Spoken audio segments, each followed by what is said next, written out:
नमस्ते बच्चों, स्वागत है फिर से आपका 8वीं क्लास के चैप्टर 4 विद्युत धारा का रासायनिक प्रभाव, इसके क्वेश्चन आंसर को लेकर के आज मैं फिर से प्रस्तुत हूँ। आइए प्रश्नों को हल करते हैं। वो हो रही है, नीचे दिए गए सही विकल्प के आगे पर निशान लगाइए। प्रश्न पहला, विद्युत धारा उत्पन्न करता है, क्या करता है? केवल ऊष्मीय प्रभाव, केवल रासायनिक प्रभाव, केवल चुंबकीय प्रभाव, या फिर ऊष्मीय, चुंबकीय और रासायनिक सभी प्रभाव? तो इसका सही जवाब होगा ऊष्मीय, चुंबकीय और रासायनिक प्रभाव सभी। दूसरा प्रश्न, निम्नलिखित में कौन सा घोल विद्युत का कुचालक है? नींबू का रस, नल का पानी, सिरका या फिर आशुद्ध जल? तो सही जवाब है आशुद्ध जल।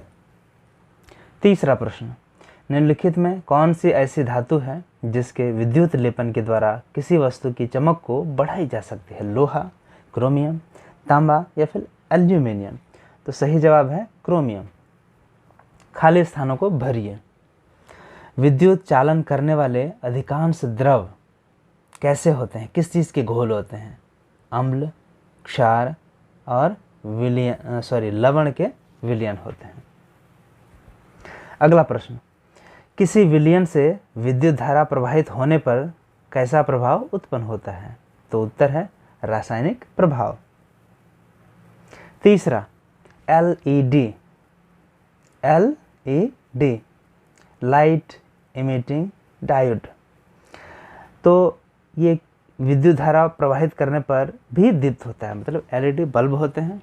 तो किस तरह की विद्युत धारा होने पर भी उसमें वो जलता रहता है? तो दुर्बल मतलब वीक। चौथा, जब कॉपर सल्फेट घोल से विद्युत धारा प्रवाहित की जाती है तो बैटरी के किस टर्मिनल से संयोजित प्लेट पर कॉपर डिपॉजिट होता है, जमा होता है? तो जवाब होगा ऋण टर्मिनल से। पांचवा, विद्युत धारा द्वारा किसी पदार्थ पर इच्छित धातु की परत डिपॉजिट करने की प्रक्रिया को क्या कहते हैं? तो विद्युत लेपन या फिर इलेक्ट्रोप्लेटिंग कहते हैं।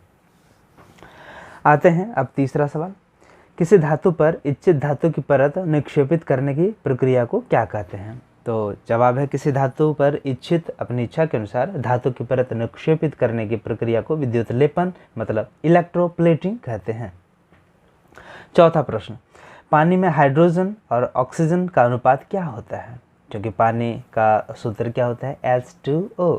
तो पानी में हाइड्रोजन और ऑक्सीजन का अनुपात 2:1 होता है। पांचवा प्रश्न, खाद्य पदार्थों को संरक्षित करने के लिए लोहे के डब्बे पर किस धातु का विद्युत लेपन किया जाता है? तो खाद्य पदार्थों को संरक्षित करने के लिए लोहे के डब्बे पर टिन धातु का विद्युत लेपन किया जाता है। लोहे के बने पुलों को जंग से बचाने के लिए किस धातु का विद्युत लेपन किया जाता है? उत्तर है लोहे के बने पुलों को जंग से बचाने के लिए जिंक यानी जस्ता धातु का विद्युत लेपन किया जाता है। अगला प्रश्न, क्या प्लास्टिक या लकड़ी की वस्तुओं पर विद्युत लेपन किया जा सकता है? तो जवाब है कि जवाब क्या है? प्लास्टिक या लकड़ी की वस्तुओं पर विद्युत लेपन नहीं किया जा सकता है। क्यों? क्योंकि विद्युत लेपन धातुओं पर किया जाता है जो कि विद्युत का सुचालक होती है, जबकि प्लास्टिक और लकड़ी धातु नहीं है। आठवां प्रश्न, भीगे हाथों से विद्युत उपकरणों को छूना क्यों खतरनाक होता है? जवाब है भीगे हाथों से विद्युत उपकरणों को छूना खतरनाक होता है क्योंकि भीगे हाथों में जल होता है जो विद्युत का चालक होता है, जिसके कारण ऐसी स्थिति में विद्युत उपकरणों को छूने पर विद्युत के झटके लगने का खतरा बना रहता है। नौवां प्रश्न, आशुद्ध जल विद्युत का चालन नहीं करते परंतु नल का पानी विद्युत का चालन करते हैं, ऐसा क्यों होता है?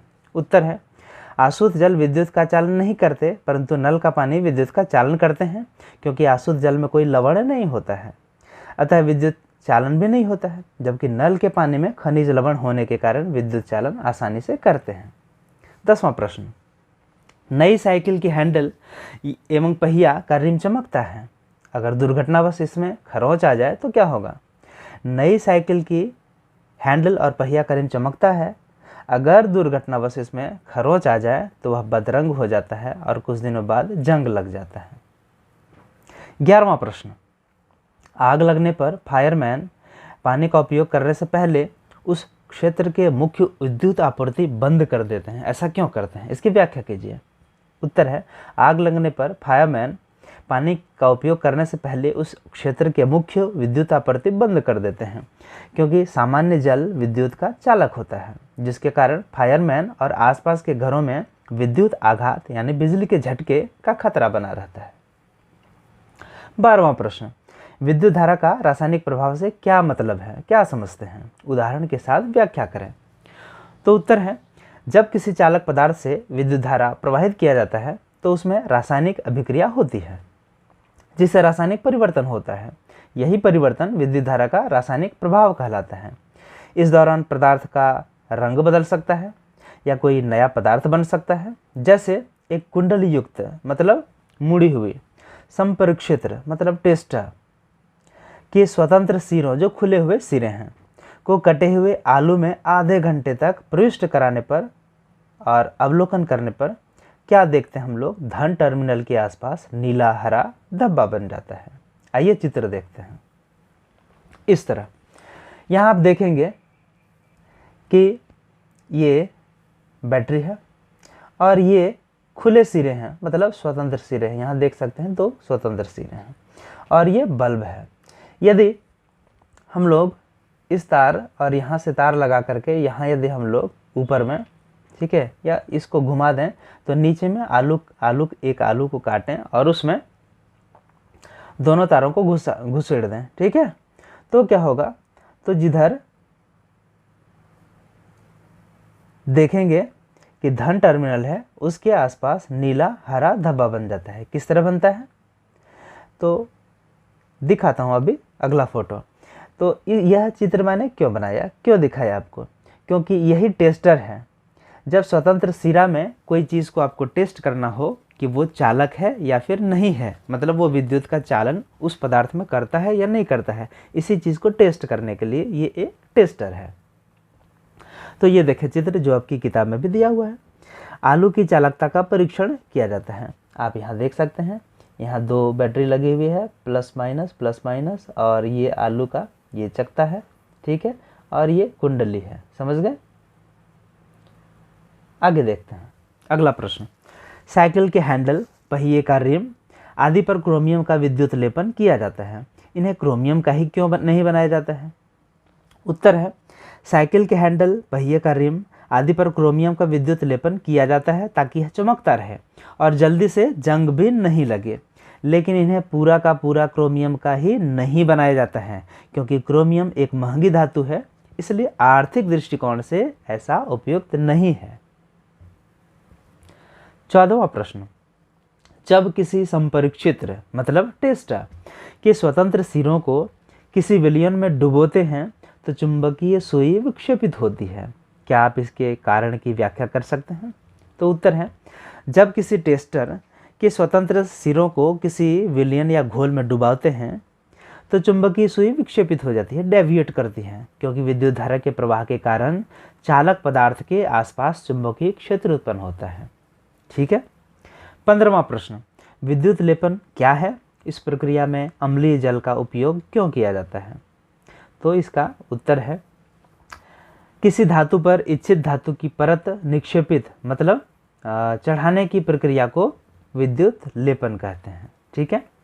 चूँकि यह प्रक्रिया किसी चालक द्रव्य में विद्युत धारा के प्रवाह द्वारा किया जाता है, अतः चालक द्रव्य को सुचालक बनाने के लिए अम्लीय जल का उपयोग किया जाता है। समझ गए? अभी जो पिछला प्रश्न था कि चुंबकीय सुई में विद्युत विक्षेपण होता है क्यों, तो यहाँ आप देख सकते हैं, यहाँ आप देखें कि इसे घोल में डुबाया जाता है। कैसा घोल? जो चालक घोल हो या विलयन हो। ये बैटरी लगी हुई है, ठीक है, और यहाँ पे चुंबकीय सुई जो है रखी हुई है। तो जो ही इसमें करंट पास होता है, करंट पास होते ही ये जो चुंबकीय सुई वो डेविएट हो जाती है, क्योंकि चालक तार जो है इसमें इसके आसपास चुंबकीय क्षेत्र उत्पन्न होता है। ठीक है। अब देखते हैं कि ये अंत हो गया, मतलब दी एंड हो गया। तो बच्चों ये चैप्टर आपको कैसा लगा, क्या इसमें कोई डाउट रहा? यदि अच्छा लगा तो कमेंट बॉक्स में लिख करके बताएं, और यदि कोई प्रश्न, कोई डाउट रह गया तो भी प्रश्न करें कि उसमें क्या सुधार किया जा सकता है। धन्यवाद।